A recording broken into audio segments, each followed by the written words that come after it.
Hello, and welcome to the Come to Your Senses podcast.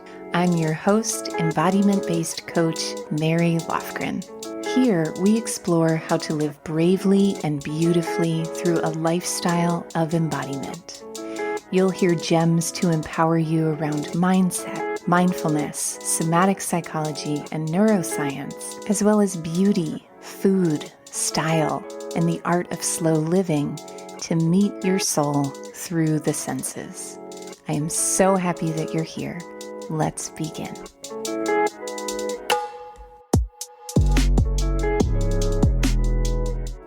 Hello, everyone, and welcome to Come to Your Senses.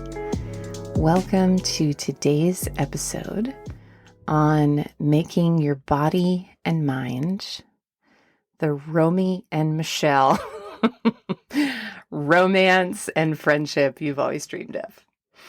So when it comes to embodiment, which is really at the center, the locus of everything that we practice here at Come to Your Senses, we often start with the body, which is a really natural and logical place to start. And when we talk about embodiment, I always feel like it's useful to clarify what that means in this particular conversation, because embodiment has a real spectrum of meaning and definition. And how I define embodiment, or one of the ways I define embodiment, is a state of flow and congruence in all parts of me. So it's those moments where my mind and my heart and my being are all tuned to the same frequency. They may not necessarily agree with one another, but they're all operating on the same radio channel, and there's a sense of flow. So when I'm feeling disembodied or not embodied, I might feel like all of my energy is trapped up in my head. Or I might be feeling emotional tension in my heart, which leads to racing thoughts. Or I might be feeling some physical discomfort, like something in my sciatic part of my body. And, when we're in physical pain, our thoughts can turn dark. And that's because our thoughts and our body are a closed loop system. So what happens in the body affects the mind. What happens in the mind affects the body. And today we are going to be examining how to make that closed loop system less of a Nascar racetrack where things are just looping and circling over and over, which is sometimes what feeling disembodied or dissociated or anxious in your mind can feel like. And to bring not only tone and suppleness to this connection, but to establish a friendlier environment. In the personal growth, self-discovery industry, sometimes, and mindfulness industry, sometimes there can be this real demonization of the mind. And today we're going to use the tools of humor and entertainment and relationship building so that this aspect of you, which is simply an aspect of your full system of intelligence, the mind is part of the body. The mind and the body are not separate. They can feel very separate sometimes, but ultimately your mental body is part of this fuller system that we call the body. And so let's dive in to our gems on making your mind and your body BFFs. We're going to take a brief intermission because there is something I'm so excited to tell you about. I recently opened my books for new coaching clients for the first time in almost a year. And as one of my beloved Inner Circle listeners, I wanted you to be the first to know that when you join Embodied Intelligence Coaching before June 6th, you will receive a $500 savings as well as a brand new home design bonus called Divine Design. If you love what you hear on this podcast, I invite you to imagine the possibilities of dropping into a fully supported 12-week coaching experience that arouses your desires and floods your life with focused, transformative support. Let's reclaim the life force trapped in the tight corners of your mind and pour it through the unstoppable magnetism of your body. Head to schoolofsensualliving.com/coaching to awaken the magic of your body today. And so where we're going to begin today is with understanding a little bit more about this thing that we call our body. You know, when we talk about embodiment, again, it can be this kind of amorphous term. And so the way that I understand what I might call my body is that there's my physical body, my organs, my skin, my connective tissue, my nerves, my blood. There's also the emotional body, that part of me that assigns meaning to things and where that meaning meeting the nerves in my heart or my belly or my third eye can create sensation. And it's also where a lot of our past experiences tend to be stored in the body's subconscious. So there's, of course, the subconscious of the mind, but there's also this subconscious in the body where if you've had a difficult or a traumatizing experience, say in elementary school, you might carry that with you into your future education, and it might cause you to overperform because of that emotional tension and that residual memory of shame, or it might cause you to not pursue education altogether because you have a belief that it's not for you or that you're not adequate, etc., etc. There is the mental body, which is this wondrous and wild and weird AF thing that we call our brain, which, we could have I'm sure there are many podcasts dedicated solely to understanding the brain. In fact, I know there are. I listened to a couple of them. And I call it the mental body because often we'll look at our physical body and you can see very clearly that there is this life force animating your physical body. And while you have an arm and I'm moving my arm right now or some other part of your body, you can see that this is a part of you, but it is not the whole of you. And so when we isolate or corral the mental aspect of our being into its own body, it creates an ability to have a little bit of sacred separation between what you think and who you are. There is also the energetic body, this nonlinear, not tied to time and space aspect of our being that might house and store some of our ancestral trauma or ancestral identification. It's also where we store energy. So, really simple example might be if you have an interaction with somebody and they're in an anxious and annoying. I remember being with a friend just this past weekend and she was all a frazzle. And I'm laughing because the way she was describing it was that one of her coworkers came in and she was so anxious that her carotid artery or carotid, however you say it, was enlarged. And to me, that's a simple example of the way that our energy can be transmitted into another person's nervous system. Admittedly, this is the part of the body that I know the least about is energy medicine and energy transference, but there you have it. That's one of the ways I identify with our energy body.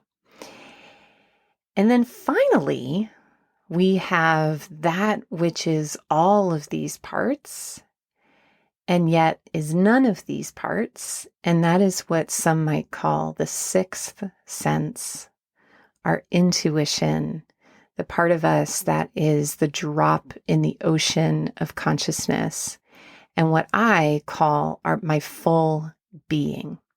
Whenever I meditate, I catch this in glimpses where I'm able to be with my thoughts, my physical sensations, my feelings, the really difficult emotions, as well as the really vibrant emotions. And my not just understanding, cognitive understanding of the energetic or spiritual realm, but my felt sense of it.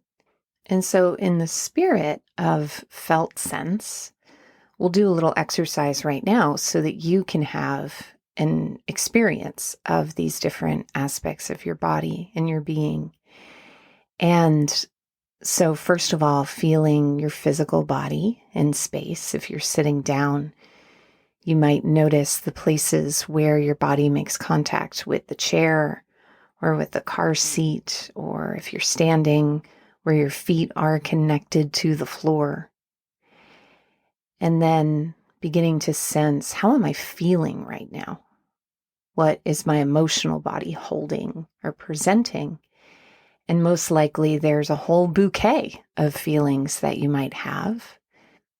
For example, right now I feel anxious, and underneath that anxiety is fear. I also feel really grateful and happy. And underneath that is a sensation, like a felt sense of love and connection.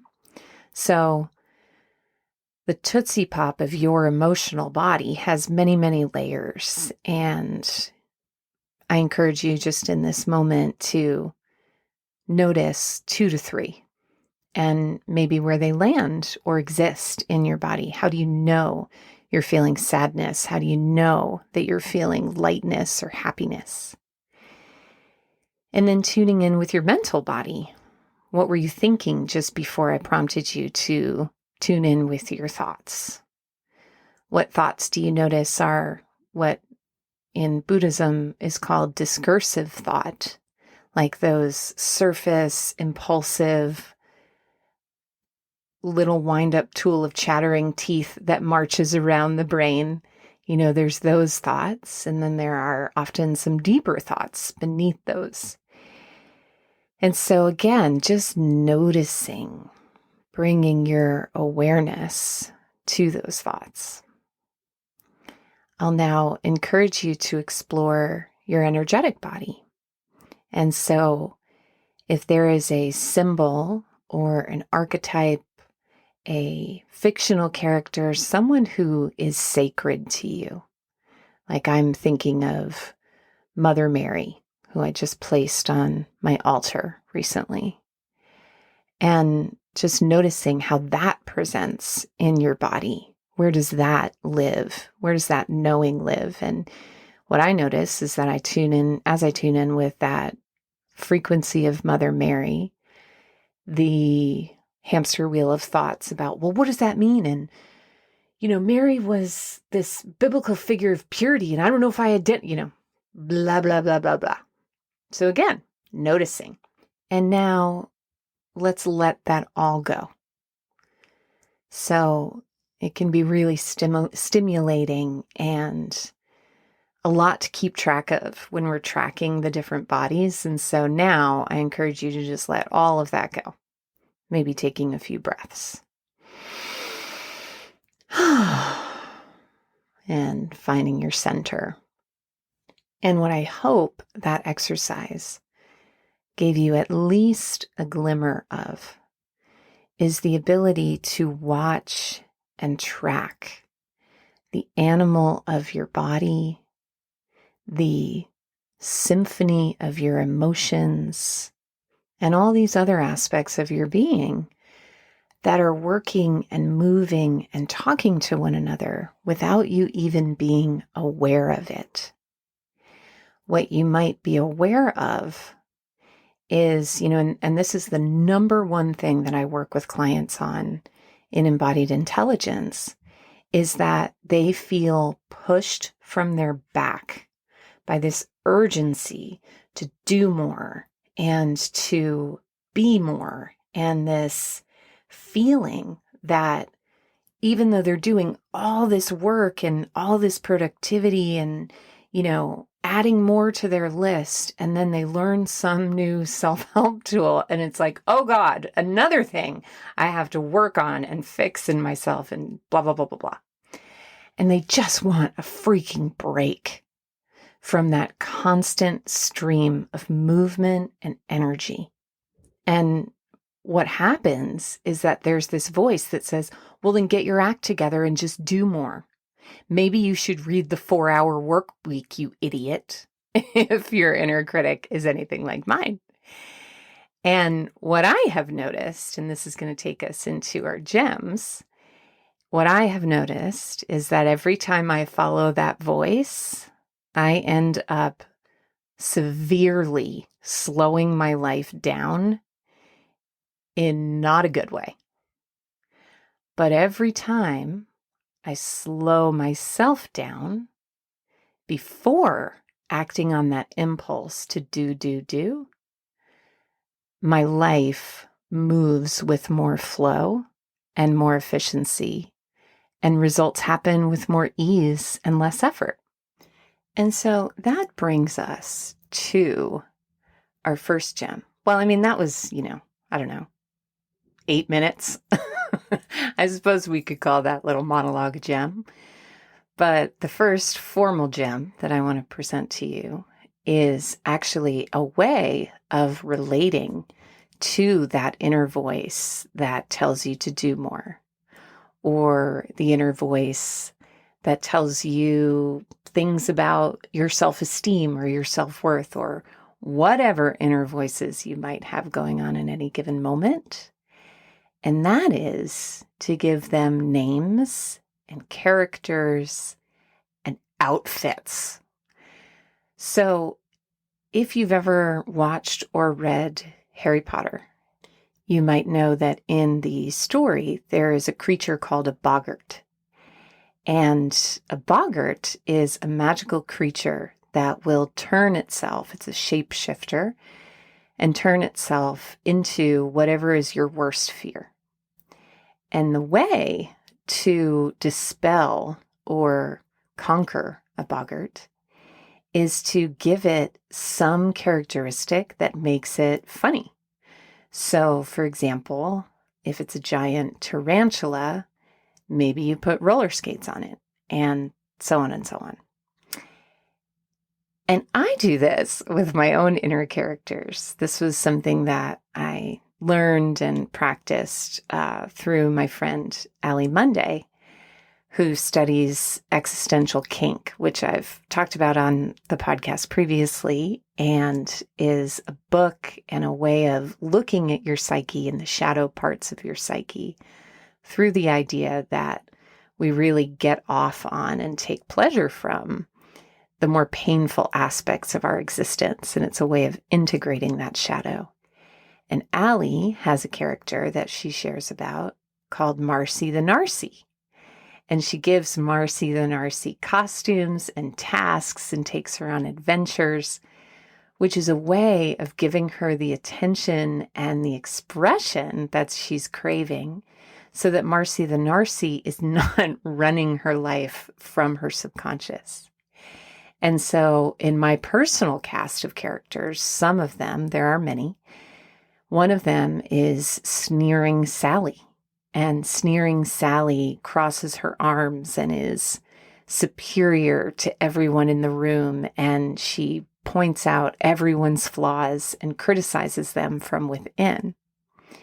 However, Sneering Sally never or hardly ever gets expression in my life.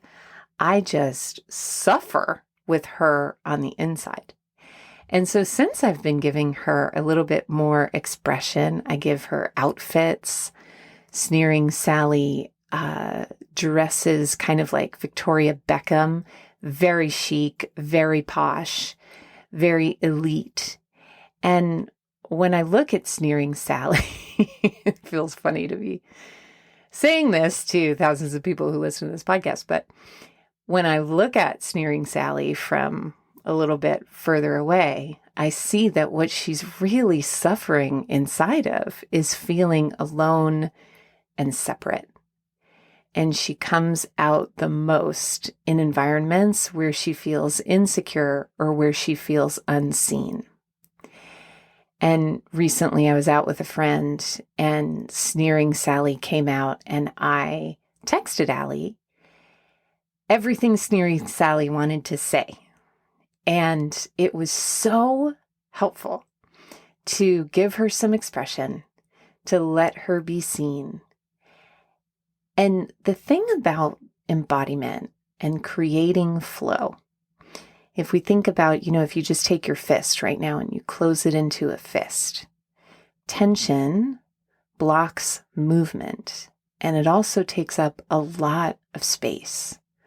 Whereas if you relax your palm open, you'll notice that there's room for more experiences and more consciousness. And in an embodied intelligence coaching session, for example, one of the things that I'll prompt you to do is move your body, breathe, not just into, but breathe as the sensations in whatever's happening in your body as we look at a certain aspect of belief or emotion. And having that little bit of animation gives the part of the body that is holding on the opportunity to be seen and released without judgment or force. I don't know about you, but if you've ever tried to force yourself to be less judgmental, it doesn't really work, I find. But what does work is when I just give that part of myself some room. And this also speaks to my experience on the burlesque stage, where I felt self-conscious my whole life about my belly and my butt and my boobs. And then when I started doing burlesque and putting glitter on my belly and tassels on my breasts, and not just, trying to conceal my butt, but like putting it in a G-string with beaded fringe on it to show it off, all of a sudden it was like that attention and being seen and being worshipped integrated and took those parts of my body back into my own being. And so I am so curious. You can always connect with me at Hello Mary Lofgren on Instagram. And I'm so curious about your cast of characters, what they wear, how they sound, what kind of cocktail do we see in their hand, and what happens when you put down the resistance of the fist, of either being dominated by this part of you or trying to push this part of your psyche away, and you just invite it to the party. That is one way to help foster that connection between whatever tension you might be feeling in your body and whatever thoughts might be circling in your mind. The next gem is of a similar ilk, and this gem is all about being with these parts of yourself. I have been exploring the practice of being with lately quite a bit. And I remember when I first got sober and I became startlingly aware that I had little to no capacity to actually sit and be with myself and be in my own skin, particularly at nighttime. The end of my workday, when the flurry of activity would slow down, is when the volume, like one of the reasons that I think we keep the volume so high in our outer world is to lower or tune out the volume of our inner world. And for someone who's especially newly recovering from any sort of addiction, whether it's substance or behavior, those voices are pretty wicked. And so what I would do, I was so proud of myself at the time because I would clean my whole house and I'd be like, oh, I'm loving myself. I'm creating a clean environment and a plush place for my being to dwell. And I would have a nightly ritual where I would make myself vanilla chamomile celestial seasonings tea with way too much half and half and honey. And I would watch Downton Abbey. And that was my nightly ritual. And that helped me to self-soothe. 100% it did. And yet, there was a limit to how long that ritual actually kept me afloat. Because as you can hear in my voice, I was kind of replacing one flurry of activity with a different flurry of activity. And I've been noticing this in myself. I've been dealing with some uncomfortable feelings these last couple of days and feeling just, so not up for being at home alone with my feelings, And so that part of myself, we'll call her Flurry Fanny, who likes to clean the house and choose a movie and plan a snack and, do all of these things to self-soothe and give myself some comfort. There's nothing wrong in that. But that is also a way of avoiding what's actually happening in my mind and body. And the only thing that I have found really, truly soothes me is the experience of slowing down and being with that part of myself that is, if you follow or experiment with internal family systems, what we might call the exile, the part of self that is banished and alone and terrified. And, in a practical way, how I do this myself and how you might like to experiment with it is I actually set a timer for 5 minutes or 3 minutes or 1 minute. And I just feel my feelings. And this is a sophisticated art form, feeling our feelings. I would not suggest this exercise necessarily if you are in an activated state of post-traumatic stress. I used to try to do this during times of activated trauma, and it was like a form of personal spiritual masochism because, how I experience and understand the difference between something like anxiety, fear, tension, is that there's a tolerability as opposed to when I'm in a trauma response, I might be experiencing terror or unbearable heartbreak, blah, blah, blah. And so I like to include that caveat because sometimes I think feeling our feelings can be really helpful and therapeutic. And then just like anything, I think it's important to keep it in moderation. But this 1 to 3 to 5 minute practice, what I have found is that when a feeling goes unacknowledged and I go immediately into action to try to soothe that feeling, the soothing can actually make it even worse. I remember once writing during a particularly difficult time in my life, this piece about a typical snapshot from living inside this chronic state of post-traumatic stress. And one of the things I wrote was, I go about my night watching TV, pretending and trying to convince myself that it's relaxing. And I feel so much tenderness as I share that right in this moment. And that experience was just, that inability to sit with what was happening. And so desperately trying to cope. And as a sober person, my coping mechanisms don't take me out of the present moment. They don't give me any sort of oblivion. They take the edge off just slightly, but there's always the edge. And sometimes the edge is more tolerable than other times.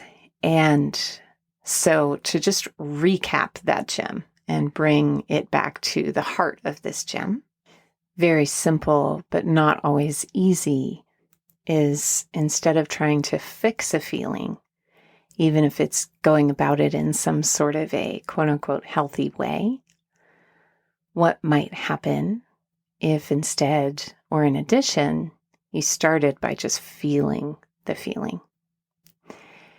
And the last gem is a quickie, a short one, and it kind of ties into and ties together all of the other gems that have been shared so far, which is a quote from Bessel van der Kolk, who wrote The Body Keeps the Score.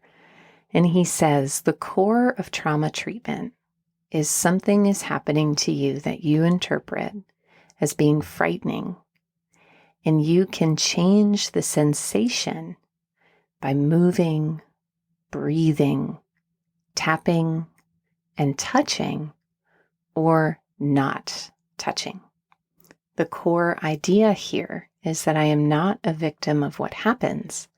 I can do things to change my own thoughts, which is very contrary to the medical system, where if you can't stand something, you can take a pill and make it go away. And so this particular gem, which is this more physical aspect of when thoughts, again, they could be really, really challenging thoughts and beliefs, or just that discursive, surface, generalized anxiousness that so many of us carry with us. Usually the impulse is to do something, or to take something, or to figure something out. And this anxiousness, what I hope that you're taking away from this episode more than anything is that the mind and the body are separate entities in some ways, but again, they're that closed loop system.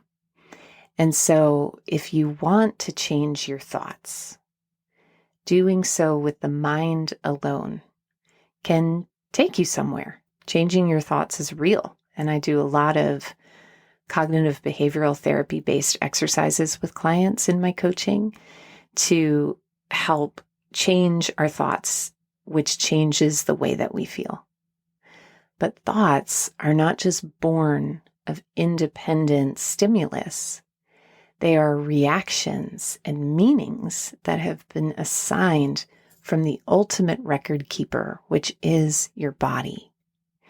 And so learning this skill of embodiment through something like a coaching container, like we do in Embodied Intelligence, or through reading a book about it, doing the exercises, seeking trauma treatment, learning how to tap, taking a Koya class or a yoga class or any kind of movement class where you are moving, breathing, and creating that flow in your full system, your full being, rather than just how I experience it, which is like chasing the decoy mouse around my brain or my heart or my belly, and being stuck in this repeating pattern loop.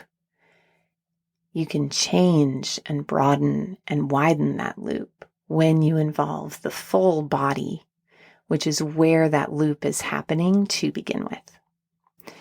So, my friends, those were a lot of gems. And to recap that, our first gem was about understanding and isolating the four bodies, as well as unifying those four bodies in the essence of your being. The second was to create your cast of characters and invite them to the party and experiment with them.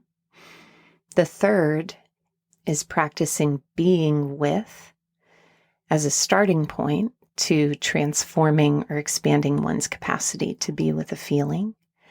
And then the final is any kind of movement or connection to the body is also going to impact the brain. And so, as always, I would love to hear what you thought of this episode. If you enjoyed it, you can share with me in a review, or you can always find me on Instagram at Hello Mary Lofgren. Please be sure to subscribe so that you receive Come to Your Senses every week in wherever you keep your podcast collection. And thank you so much for listening today. I will see you in our next episode.